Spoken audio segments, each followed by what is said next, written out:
Personally তো প্রায় 1 বছরের কাহিনী এটা। আমি তো 1 বছরের ভিতরে একবারও কথা বলি না এই বিষয় নিয়ে। তো মানে কেউ যাচ্ছে মহাপণ্ডিত, কেউ যাচ্ছে মানে অল্প জ্ঞানী, এটাই হচ্ছে হিসাব।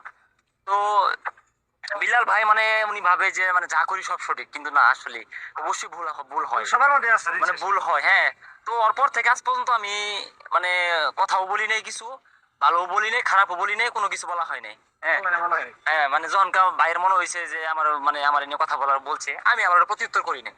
তো এইভাবে কাদা ছুড়াছুড়ি চলতেছে। তা আমি আসলে একজনের সাথে মনোমিলন হয়েছিল, হইতেই পারে। তো এটা নিয়ে আমি আসলে এটা পুষে রাখি না, এটা নিয়ে যদি আমার সেকেন্ড কথাও বলি নাই, কথা বলতেও চাই না। তো ভাই আসছে, তো এখানে আমার আসলে কোনো হই নাই, খুব নাই। স্বাগতম। Thank you. আগের সময় ঝামেলা ছিল না, এখনো নাই। তো মাঝখানে যে সমস্যা ছিল ওর সাথে, বাইরের কিছু লোকজন ছিল, এই যে সব বাইরে মিলে মানে আমরা সরাসরি কথা কম হয়েছি। মানে ধরো তোমাকে কিছু লোক কথা বললো, আমাকে কিছু লোক বললো, এবং ওগুলো নিয়ে অনলাইনে ছড়াছড়ি ছিল, যে কারণে মনে হয়েছে অনেকে মিলেমিশে করি কাজ, হারি জিতি নাহি লাস। বিল্লাল ভাই ও নাসা ভাই মিলে গেল, এতে অনেক খুশি হইলাম। আপনাদের দুজনের জন্য রইল অনেক অনেক দোয়া ও শুভকামনা।